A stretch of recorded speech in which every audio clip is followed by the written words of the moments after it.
न्याय के दिन के बारे में सब जानते हैं कि एक दिन प्रभु यीशु का सिंहासन लगेगा। लेकिन क्या विश्वासियों को भी न्याय की प्रक्रिया से गुजरना पड़ेगा? हम विश्वास में जो भी काम यहाँ पर करते हैं, उनकी कौन और किस प्रकार जांच करेगा? जब परमेश्वर ने हमें अपने पुत्र की कुर्बानी द्वारा नया जीवन दे दिया है, तो फिर कौन हमारे खिलाफ किसी भी तरह का दोष लगा सकता है? आगे बढ़ने से पहले शुरू करते हैं परमेश्वर के वचन से। परमेश्वर का वचन हमने कुरिन्थियों के नाम पौलुस रसूल की पहली पत्री उसका 3रा अध्याय उसके 9वीं आयत से आगे लिया है। यहाँ इस प्रकार लिखा है, क्योंकि हम परमेश्वर के सहकर्मी हैं, तुम परमेश्वर की खेती और परमेश्वर की रचना हो। परमेश्वर के उस अनुग्रह के अनुसार जो मुझे दिया गया, मैंने बुद्धिमान राजमिस्त्री के समान नींव डाली और दूसरा उस पर अदा रखता है। परंतु हर एक मनुष्य चौकस रहे कि वह उस पर कैसा अदा रखता है, क्योंकि उस नींव को छोड़ जो पड़ी है और वह यीशु मसीह है, कोई दूसरी नींव नहीं डाल सकता। यदि कोई इस नींव पर सोना या चांदी या बहुमूल्य पत्थर या काठ या घास या फूस का अदा रखे, तो हर एक का काम प्रकट हो जाएगा, क्योंकि वह दिन उसे बताएगा, इसलिए कि आग के साथ प्रकट होगा और वह आग हर एक का काम परखेगी कि कैसा है। जिसका काम उस पर बना हुआ स्थिर रहेगा, वह मजदूरी पाएगा। यदि किसी का काम जल जाएगा तो वह हानि उठाएगा, पर वह आप बच जाएगा, परंतु जलते जलते। परमेश्वर के वचन को पढ़े और सुने जाने से आशीष हो। आमीन। प्रभु यीशु पर विश्वास द्वारा हम सब परमेश्वर के परिवार का हिस्सा बन जाते हैं।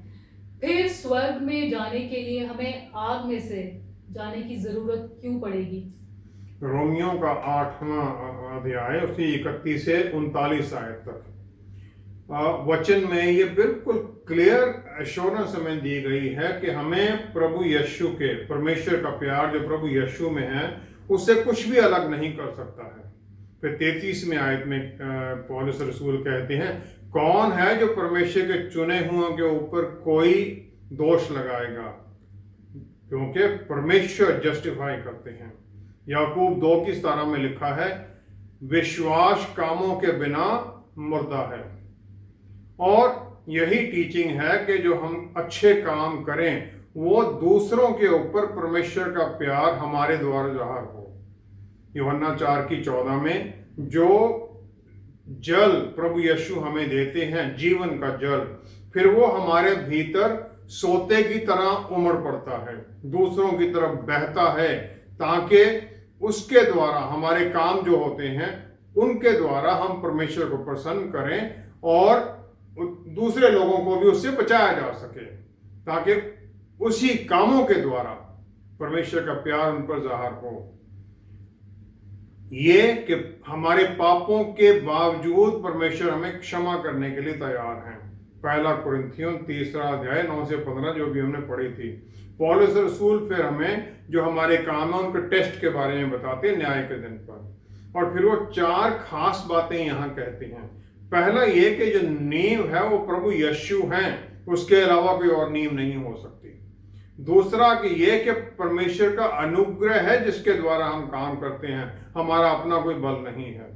तीसरा है कि जो बिल्डिंग मटेरियल जो उसके लिए काम जो इस्तेमाल किया गया वो क्या है, उस नींव के ऊपर क्या डाला गया है, और वो जो नींव के ऊपर जो बिल्डिंग बनाई जा रही है वो हमारे भीतर है, क्योंकि हम परमेश्वर के जन हैं। और जो मटेरियल जो उसमें इस्तेमाल जो बताए जाते हैं वो पहला इतिहास 22 की 14वीं आयत में जो टैबरनेकल और मंदिर में जो इस्तेमाल किए गए थे पुराने नियम में, सोना, चांदी और अदर दूसरे बहुमूल्य पदार्थ, जो बहुमूल्य पत्थर हैं वो कोई हीरे जवाहरात नहीं हैं, लेकिन ये हमारे कामों जो हम स्वर्गराज के लिए करते हैं उनकी कीमत है। चौथा है जो हमारे काम है और न्याय के दिन पर ये टेस्ट किए जाएंगे। प्रकाशित वाक्य 20 की 11 से 15वीं आयत तक जो ये जजमेंट जिसके बारे में अभी हम बात कर रहे थे, ये जजमेंट जो प्रकाशित वाक्य में श्वेत त्रोन सिंहासन के बारे में है वो नहीं है। ये वहां पर विश्वासी और अविश्वासी उनको अलग किया जाएगा। जिन्होंने प्रभु यीशु पर विश्वास नहीं किया उन्हें अलग करके उन्हें फिर उनका न्याय कर दिया जाएगा। दूसरा कुरिन्थियों 5वां अध्याय 10वीं आयत में लिखा गया है कि हम सबको प्रभु यीशु की जजमेंट सीट सिंहासन के सामने खड़े होना है, ताकि हम सब जो हमने शरीर में अपने काम किए हैं उनका हम इनाम पा सकें। जो हमने काम किया है क्या वो अच्छा है या बुरा है। और ये जो जजमेंट है ये बीमा जजमेंट इसे कहा जाता है, जिसमें हमारे काम जज किए जाएंगे, जिस कामों के द्वारा फिर हमें रिवॉर्ड मिलना है, परितोष मिलना है।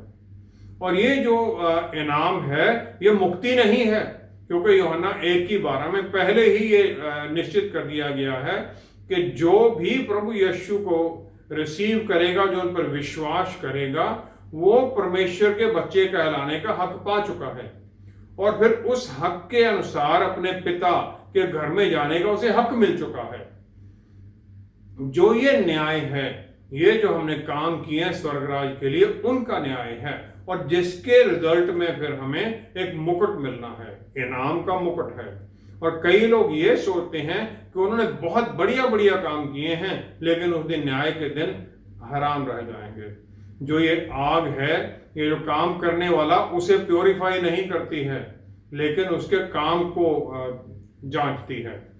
जो रोमन कैथोलिक लोग हैं वो इस पैसेज को इसके अनुसार वो कहते हैं परगेटरी है एक, जहां पर के मरने के बाद में इंसान वहां चला जाता है स्वर्ग में जाने से पहले, विश्वासी लोग जो हैं, और वहां पर फिर वो उस आग के द्वारा प्योरीफाई होता रहता है और उसके बाद में जब वो ठीक हो जाता है, प्योरीफाई हो जाता है, तब फिर वो चला जाता है स्वर्ग में। लेकिन ये जो पैसेज है परगेशन का, ये इसमें परगेटरी का कोई कहीं वर्णन नहीं किया गया है। ये तो आदमी के कामों के बारे में है। जो अनवर्दी है, जो अच्छे नहीं है काम, वो आग के थ्रू जाएगा, हर चीज उसकी जो जल जाएगी, लेकिन खुद वो निकल जाएगा और वो स्वर्ग में पहुंच जाएगा, क्योंकि उसका विश्वास है प्रभु यीशु पर छुटकारा देने वाले के रूप में। अगर एक विश्वासी के काम जो हैं वो वर्थलेस गिने जाते हैं,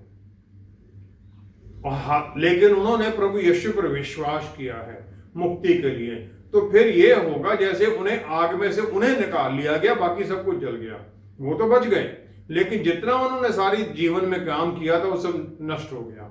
उत्पत्ति 13:5 और 12-13 आयत में लोत जो अब्राहम का भतीजा है वो उनके साथ था, उसके बाद बहुत धन दौलत भेड़ बकरियां थी, और फिर वो अपनी इच्छा से अब्राहम से अलग होकर सदोम और गमोरा में जाके सेटल हो जाता है, जहां पर के लोग बहुत ज्यादा विकेड और परमेश्वर के खिलाफ पाप करने वाले थे। और जो ये विकेडनेस है उन लोगों की, वो लोत और उसके परिवार पर भी असर डाल देती है। फिर उत्पत्ति 19:16 और 24-26 आयत में जो स्वर्गदूत सदोम और गमोरा को नष्ट करने के लिए जाते हैं, वो लोत और उसकी पत्नी और बेटियों को वहां से पकड़कर जबरदस्ती वहां से निकालते हैं, इससे पहले कि वहां पर गंधक और आग बरसा दी जाए, उसे बर्बाद कर दिया जाए। लोत तो बच जाता है, उसका परिवार बच जाता है, लेकिन जो उसका धन दौलत सब खत्म हो जाता है। उसकी वाइफ वही जो पुराना जीवन था उसको देखने के लिए, उसकी लालसा उसी में है, वो पीछे देखने लगती है और फिर वो नमक का खंबा बन जाती है। छुटकारा पाने का आनंद तो होगा कि हम छुटकारा पा गए, आग में से निकल आए, लेकिन जो हमने काम किया था उसका नष्ट होने का दुख भी होगा। स्वर्ग में हम चले जाएंगे, लेकिन कोई रिवॉर्ड नहीं होगा, कोई मुकुट नहीं होगा। जो हमने यहाँ काम किए हैं उसका कोई इनाम नहीं होगा। अब हमारा क्योंकि विश्वास है तो परमेश्वर की इच्छा के अनुसार हमें बचा लिया जाएगा, आग से हमें निकाल कर स्वर्ग में पहुंचा दिया जाएगा। यही है वो बीमा सीट जजमेंट के बारे में न्याय का दिन। जिन लोगों के काम प्रभु यीशु की इच्छा के अनुसार होंगे, उनका स्वर्ग में प्रवेश किस प्रकार का होगा? प्रेरितों की पुस्तक उसका 8वां अध्याय उसकी पहली ही आयत अगर हम देखें तो वहां पर पौलुस रसूल के बारे में लिखा गया है कि जिन लोगों ने संत स्टीफन को पत्थर मार के उसे मार दिया था वो उनका समर्थक था। फिर उसी पुस्तक प्रेरितों की पुस्तक 9वां अध्याय 1 से 16वीं आयत तक अगर हम देखें, सौल को चुना गया है, प्रभु यीशु दमिश्क के रास्ते में उसे मिलते हैं और फिर प्रभु यीशु अनानियास को बताते हैं इसका रोल क्या है। वो ये कहते हैं अनानियास को कि तू चला जा, क्योंकि वह तो अन्य जातियों और राजाओं और इजरायलियों के सामने मेरा नाम प्रकट करने के लिए मेरा चुना हुआ पात्र है, और मैं उसे बताऊंगा कि मेरे नाम के लिए उसे कैसा कैसा दुख उठाना पड़ेगा। जब उसे चुना गया तभी ये डिसाइड कर दिया था प्रभु यीशु ने कि इसने दुख ही उठाने हैं। 2 कुरिन्थियों 11वां अध्याय 21 से 33वीं आयत तक पौलुस रसूल का जीवन उसके बाद में एक दुख से दूसरे दुख में चलता है। उनकी जो जर्नीज हैं, जो ट्रैवल है, जो प्रचार के लिए जाते हैं, दुखों की गाथा है। यहाँ पर वो अपने पूरा बखान कर देते हैं, जो ये वार्निंग देते हैं कि परमेश्वर की महिमा, उनके नाम के लिए हम महिमा के लिए काम करें, और ये पवित्र आत्मा परमेश्वर द्वारा जो उनका परमेश्वर का अनुग्रह है उसके द्वारा फिर हम अच्छे काम करें जो कि पहचाने जाएंगे स्वर्ग में। हमारे जो काम हैं वो उनकी कोई खास एक कंडीशन है जो वो पूरी होनी चाहिए ताकि वो स्वीकार हों। पहला तो ये है कि हमारे काम हमें आग से जलने से बचे हुए हों। वो कौन से काम हैं जो आग से जले हुए नहीं जलते हैं? भजन संहिता 19 की पहली आयत हम देखें। आकाश परमेश्वर की महिमा का वर्णन कर रहा है और आकाश मंडल उसकी हस्तकला को प्रकट कर रहा है, और आकाश, स्वर्ग और धरती तब तक स्थिर रहेंगे जब तक उन्हें नए स्वर्ग और नई धरती के द्वारा बदल नहीं दिया जाता है। इसी प्रकार जो मेरे काम है इस दुनिया के, वो परमेश्वर की महिमा को प्रकट करें, तभी वो बचेंगे। भजन संहिता 115 की पहली ही आयत में लिखा गया है, हे यहोवा हमारी नहीं वरन अपने ही नाम की महिमा अपनी करुणा और सच्चाई के निमित्त करें। अपने ही नाम की महिमा, उनकी महिमा हमारे कामों में होनी चाहिए। दूसरा, सब कुछ प्रभु यीशु के लिए करें। मत्ती 25 की 34 से 36वीं आयत में प्रभु यीशु कहते हैं, वो कमांड है कि जो तुम किसी भूखे को खाना खिलाते हो, किसी प्यासे को पानी दे देते हो, किसी स्ट्रेंजर जो तुम्हें नहीं जानता उसे अपने घर में आसरा देते हो, किसी नंगे को कपड़े दे देते हो, बीमार को देखने जाते हो, उसके लिए प्रार्थना करते हो, और जो जेल में है, कैदी हैं, उन्हें सांत्वना देते हो, तो ये सब काम तुमने मेरे लिए कर दिए। तो ये काम जब हम लोगों के लिए करते हैं तो प्रभु यीशु के निमित्त हो जाते हैं। और इसमें जो काम है ये इस मटेरियल रियाम में भी है, मिलना देना, और आत्मिक रियाम में भी है, उनके लिए प्रार्थना करना। दोनों ही जरूरतमंद का काम करते हैं। फिर तीसरा है कि हम जो ये काम यहाँ कर रहे हैं उनकी महिमा के, उसकी हम डोंडी ना पीटते रहें। मत्ती 6 की 2 आयत में लिखा गया है कि अगर वो ऐसा करेगा तो उसे यहाँ पर ही लोगों की पहचान के साथ उसका रिवॉर्ड यहाँ पर मिल गया, स्वर्ग में उसे कुछ नहीं मिलना है। अब दूसरा पत्रस पहला अध्याय उसकी 10 से 11वीं आयत, पौलुस रसूल ये सब कुछ जो एक्सट्रीम है काम की वो देख चुके हैं पहले। प्रभु यीशु के साथ उनकी जो लॉयल्टी थी वो टेस्ट की जाती है। एक तरफ तो वो बिल्कुल इनकारी हो जाते हैं और 3 बारी मुकर जाते हैं, दूसरी तरफ वही पत्रस रसूल पानी पर भी चलते हैं। लूका 22 की 32 में फिर वो देखते हैं प्रभु यीशु प्रार्थना करते हैं उनके लिए, और उस प्रार्थना के द्वारा उन्हें शैतान के चंगुल से निकाल लिया जाता है ताकि फिर वो स्वर्ग में महिमा के साथ जा सकें। और उन्होंने ये सब कुछ एक्सपीरियंस किया हुआ है। फिर वो यूहन्ना 21 के 15 से 17वीं आयत में पत्रस रसूल को प्रभु यीशु पे जिम्मेवारी देते हैं। वो कहते हैं मेरी भेड़ों का ध्यान रखना और उन्हें भोजन देना। और ये इसके बावजूद है कि 3 बारी उन्होंने प्रभु यीशु को इनकार कर दिया था। परमेश्वर की जो कॉवेनेंट है, जो वाचा है, वो मेरे ऊपर निर्भर नहीं है। उत्पत्ति 15 में परमेश्वर की वाचा होती है अब्राहम के साथ, और अब्राहम को आज्ञा के अनुसार फिर वो जो जरूरी के एनिमल हैं वो पशु वो लेके आता है और उनको 2 हिस्सों में काट देता है, आमने सामने रख देता है। जो पक्षी हैं उन्हें नहीं काटता है। परमेश्वर अब्राहम को गहरी नींद में डाल देते हैं। फिर जो वो एनिमल कटे हुए हैं उनके बीच में एक जलता हुआ अवन और एक जलती हुई टॉर्च गुजरती है, वो वाचा का एग्रीमेंट उसको पूरा करने के लिए। मत्ती 27:55 में इसी प्रकार जो चेले थे प्रभु यीशु को छोड़कर चले जाते हैं, जो गलील से उनके साथ औरतें आई हुई थी वही दूर से उन्हें देख रही होती हैं। और यहां पर मसीहा प्रभु यीशु नई कौगना, नई वाचा यहां साइन करते हैं अपने लहू के द्वारा, कोई दूसरा वहां पर नहीं है। और फिर क्योंकि ये नई वाचा उन्होंने कर दिया तो कम से कम मेरे काम उनकी महिमा तो करें। ये कौन से काम हैं जिनके बारे में पतरस रसूल कहते हैं, जिसके द्वारा फिर हमें वो आदर का प्रवेश मिलेगा स्वर्ग में। दूसरा पतरस पहला उसकी 3 से 10वीं आयत तक। तीसरी आयत में वो कहते हैं कि हमें ईश्वरीय समर्थ ने सब कुछ जो जीवन और भक्ति से संबंध रखता है हमें उसकी पहचान के द्वारा दिया है, जिसने हमें अपनी ही महिमा और सद्गुण के अनुसार बुलाया है। उन्होंने अपनी महिमा के लिए हमें बुलाया है। सो पहला काम यह है कि हमें परमेश्वर के साथ एक नजदीकी रिश्ता बने। यूहन्ना 17:3 में प्रभु यीशु कहते हैं कि प्रार्थना है पिता परमेश्वर के सामने, वो कहते हैं अनंत जीवन क्या है, वो ये है कि परमेश्वर को जाने और प्रभु यीशु जिन्हें आपने भेजा उन्हें वो जाने। तो पहला काम उनके साथ नजदीकी रिश्ता और उन्हें जानना समझना है, वो जरूरी है, जो कि हमें पवित्र आत्मा परमेश्वर सिखाते हैं।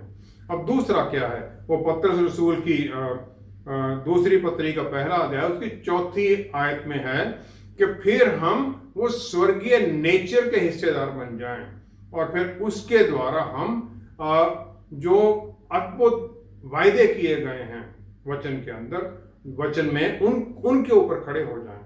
फिर हम जो हमें दिखाई नहीं देता है उस पर विश्वास करके परमेश्वर की महिमा करें, ताकि फिर ये हमारे लिए धार्मिकता माना जाए जिस प्रकार के अब्राहम के लिए माना गया था। तीसरा 5वीं से 7वीं आयत में फिर हम पूरे डिलीजेंटली सब प्रकार का यत्न करके अपने विश्वास पर सद्गुण और सद्गुण पर समझ और समझ पर संयम और संयम पर धीरज और धीरज पर भक्ति और भक्ति पर भाईचारे की प्रीति और भाईचारे की प्रीति पर प्रेम बढ़ाते जाएं। प्रेम में ये सारा सैंक्टिफिकेशन का प्रोसेस है, हमें इवेंचुअली प्रेम पर जाना है। विश्वास के द्वारा वचन में चलना, उनके साथ बने रहना, और फिर ये डेलिबरेट एफर्ट है इसके लिए, ये नहीं कि अपने आप ही होता जाएगा, नहीं, हमें इसमें कोशिश करनी पड़ेगी क्योंकि शैतान हमें अपने प्रलोभनों के द्वारा इसे हटाएगा। फिर इसी में 7वीं 8वीं आयत में पतरस रसूल कहते हैं कि इन सब कामों के द्वारा हमारे भीतर भाईचारे का, प्यार का स्वभाव होना चाहिए। और फिर ये जो प्यार है ये नेबरली लव, दूसरों की तरफ प्यार की तरफ जाना चाहिए, जो कि अधिक फल लाता है। यूहन्ना 15:2 में प्रभु यीशु कहते हैं जो डाली फल नहीं लाएगी उसे काट दिया जाएगा, उसे आग में डाल दिया जाएगा। जो हमारे जीवन में काम है ये परमेश्वर की महिमा करें, ताकि फिर हम किसी भी तरह से स्टम्बल करके या किसी तरह गिरे नहीं, जाने अनजाने में हम गिर ना जाएं। और फिर जो पतरस रसूल वो एंट्रेंस, प्रवेश के बारे में कहते हैं, वो अबंडेंट एंट्रेंस, जो आदर की एंट्रेंस है, वो एक्चुअली कोरल एंट्रेंस हम मानते हैं। रोमन साम्राज्य के अंदर जब कोई जनरल जीत कर आता था तो अपने शहर के बाहर वो रुक जाते थे और फिर आते थे गाने वाले, म्यूजिशियन, डांसर्स, वो सब उनके सामने गाते बजाते हुए उनकी आदर के साथ उन्हें शहर में लेके जाते थे। अब किस प्रकार का एंट्री मैं चाहता हूं स्वर्ग में? क्या ऐसा कि अचानक आग से खींचा गया और चल अंदर, किसी ने देखा भी नहीं, किसी को पता भी नहीं चला, आ गया, कोई इनाम नहीं, कोई कुछ नहीं। दूसरा ये है जिस प्रकार वो जनरल आ रहा है गाजे बाजे के साथ, उसकी इज्जत के साथ उसे लाया जा रहा है, उसे फिर मुकुट दिया जाता है। काम हमारे अच्छे होंगे तो फिर पहचान भी बनेगी, प्रभु यीशु फिर उसका हमें इनाम भी देंगे। काम वही जो प्रभु यीशु को महिमा दे। प्रभु यीशु में विश्वास के द्वारा हम परमेश्वर के परिवार का हिस्सा बन जाते हैं और स्वर्ग राज के सिटीजन, और फिर वहीं से वो युद्ध शुरू हो जाता है, क्योंकि शैतान हमें वापस अपने अधिकार में लेना चाहता है और हम प्रभु यीशु के साथ परमेश्वर की महिमा में उनके रास्ते में चलना चाहते हैं। और ये जो युद्ध है ये हम अपने बल में नहीं जीत सकते, बल्कि आत्मा, परमेश्वर के आत्मा और वचन के अनुसार ही जीत सकते हैं। हमारे प्रोग्राम का मकसद है वो भजन संहिता 115 की पहली ही आयत, परमेश्वर बस आपको, आप ही को महिमा मिले, और हम उन्हें ही महिमा देना चाहते हैं, और वो महिमा पाते हैं हमारी जीत के द्वारा। हमारे प्रोग्राम के द्वारा हम आपको वचन की बातें, परमेश्वर के वायदों के बारे में और आत्मा की बातें बताने की कोशिश करते हैं, ताकि हम सब मिलकर फिर वो जीत के रास्ते पर आगे बढ़ते ही जाएं। इसके लिए हम आपकी सहायता मांगते हैं, सहायता आत्मिक तौर पर भी और आर्थिक तौर पर भी, क्योंकि अगर हम अकेले इस लड़ाई में चलते हैं तो हम कभी भी सफल नहीं हो सकते। हम सब मिलकर एक दूसरे के साथ जुड़कर इसमें आगे बढ़ें। सहायता करने के लिए आप हमारे वेबसाइट को विजिट भी कर सकते हैं और हमें मैसेज या मिस कॉल या कॉल भी कर सकते हैं, ताकि हम सब मिलकर फिर परमेश्वर की महिमा में जुड़ें, रूहें जीतने में आगे बढ़ें और जीत में चलते जाएं। धन्यवाद। जीवन में हर तरह की परेशानियों को झेलते हुए हम अच्छाई के काम भी करते ही हैं, तो फिर इसमें खास बात क्या है? खास बात वही जो पतरस रसूल ने बताई है। इंसान को परमेश्वर ने एक मकसद के लिए बनाया है। मत्ती 28 की 19वीं आयत में जो प्रभु यीशु की कमांड है कि जाओ और सब कौमों के लोगों को चेले बनाओ, चेले बनाओ। और ये वही कमांड है जो कि उत्पत्ति 1 की 28 में आदम को दी गई थी। उसे बताया गया था धरती को अपने अधीन कर लो और जितनी चीजें बनाई गई हैं उन पर अधिकार जमा लो। जो इब्रानी भाषा का शब्द है कबाश, वो है सबड्यू करना, अपने अधीन कर लेना, अपनी बॉन्डेज में ले आना। और इसमें वायलेंस भी है, क्योंकि जब आप अधीन करते हो रेजिस्टेंस होगी।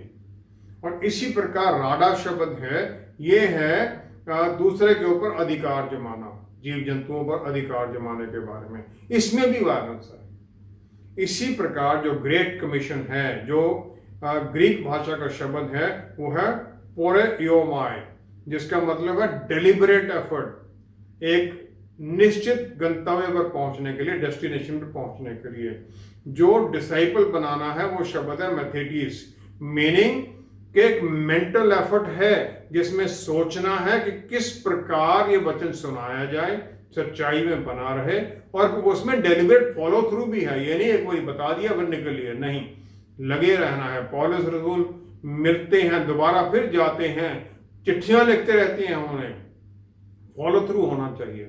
पहला कुरिन्थियों पहला अध्याय 18वीं आयत में जो गॉस्पेल का मैसेज है, ये वचन का जो मैसेज है, उन लोगों के लिए जो नष्ट हो रहे हैं उनके लिए तो मूर्खता है, लेकिन हम जो बचाए गए हैं हमारे लिए यह परमेश्वर का बल है। एक ही मैसेज दो लोगों के लिए अलग अलग कैसे मायने रख सकता है?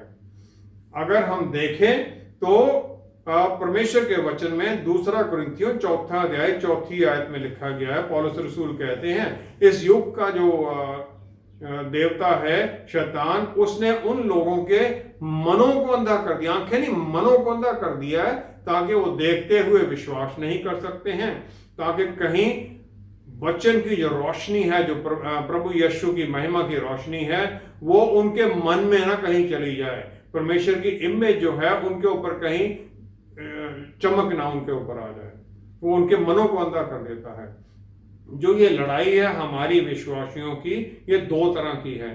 पहला तो ये है कि जो वचन की रोशनी है कहीं हमारे भीतर ही कम ना होने लग जाए शैतान के कारण, कि हमारे काम ही घास फूस के बन जाएं।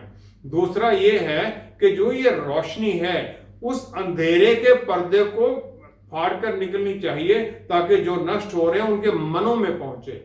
हमारे फिर जो काम हैं इस लड़ाई में वो बीमा सीट ऑफ जजमेंट के सामने आएंगे, ताकि फिर हमें इसका इनाम मिले, और इसके लिए फिर हमें यत्न करते रहना है। 2 पत्रस पहला अध्याय 15वीं आयत में पत्रस रसूल का इसकी इंपॉर्टेंस को समझ जाते हैं। फिर वो ये कह देते हैं, 2 पत्रस पहला अध्याय 15वीं आयत इसलिए मैं ऐसा यत्न करूंगा कि मेरे कूच करने के बाद तुम इन सब बातों को सर्वदा स्मरण कर सको, मेरे जाने के बाद भी तुम्हें याद रहे। तभी उन्होंने ये लिख दिया है। और फिर इसमें एक डेलिबरेट, लगातार, कॉन्टिन्यूस एफर्ट है, जिसमें एग्रेसिव माइंडसेट होना चाहिए, आक्रामक माइंडसेट होना चाहिए, ताकि हम विश्वास और प्रार्थना में परमेश्वर के बल को मांगने के लिए, उसके लिए प्रार्थना करें। और असल में जो रिवॉर्ड है वो तो एफर्ट से कहीं ज्यादा है। कौन नहीं चाहता है कि उसे परमेश्वर के भवन में, स्वर्ग में एक हीरो की तरह बुलाया जाए, हीरो की तरह उसका स्वागत हो वहां पर। फिर हमें जो पतरस रसूल कहते हैं कि जिसमें से बातें वही, क्योंकि जिसमें से वो अंधा है जो नहीं मानता है, जो नहीं सुनता है, जो डिलीजेंटली काम नहीं करता है, फिर उसके काम जो हैं वो घास फूस के रह जाएंगे। सोने चांदी के बहुमूल्य पदार्थों के काम परमेश्वर को महिमा देना, रूहें जीतना, क्योंकि वचन के अनुसार एक रूह के जीतने से स्वर्ग में खुशी मनाई जाती है। हमें जब एक हमारे एफर्ट से किसी को संदेश पहुंचा और उसने विश्वास कर लिया, जब इसके कारण स्वर्ग में इतनी खुशी मनाई जाती है, अगर हम इस प्रकार लोगों को मैसेज देते रहें तो फिर कितना आनंद होगा जब हम वहां पर जाएंगे। यही हमारा जीवन का मकसद होना चाहिए, ताकि हम इस मकसद के अनुसार काम करते रहें, इसके अनुसार फिर हम चलते रहें, ताकि जो वो पतरस रसूल ने कहा है 11वीं आयत में, पहला अध्याय, दूसरा पतरस पहला अध्याय 11वीं आयत में, इस रीति से तुम हमारे प्रभु और उद्धारकर्ता यीशु मसीह के अनंत राज्य में बड़े आदर के साथ प्रवेश करने पाओगे, बड़े आदर के साथ जाओगे। इसी के लिए हमें यत्न करना है, ताकि हमारे काम वहां पहचाने जाएं। आइए हम प्रार्थना करें।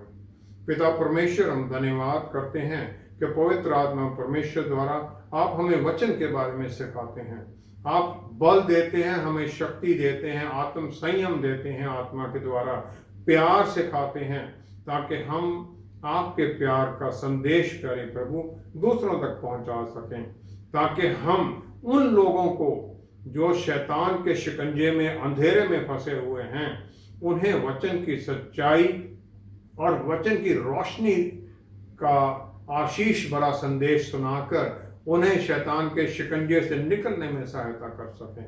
पवित्र आत्मा परमेश्वर, सहायता कीजिए हमें अपने अनुग्रह के द्वारा, बल और शक्ति के द्वारा, गाइडेंस के द्वारा, ताकि हम परमेश्वर की महिमा में आगे बढ़ें। किसी भी तरह से हमारे कामों में हम अपनी महिमा की कोशिश ना करें, बल्कि हर कदम पर बस सिर्फ और सिर्फ परमेश्वर ही की महिमा हो, बस आप ही की महिमा हो। पिता परमेश्वर, सब कुछ पिता परमेश्वर आपके प्यारे बेटे प्रभु यीशु के पवित्र नाम में मांगते हैं।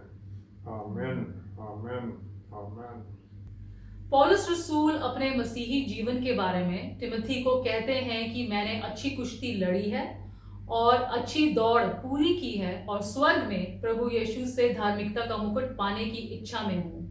क्या हमारे जीवन के अंत में हम भी दावे के साथ ये कह सकेंगे? हमारे साथ दोबारा जुड़ने के लिए आपका बहुत बहुत धन्यवाद। अगले हफ्ते आपसे फिर मुलाकात होगी। Stay blessed. शालोम।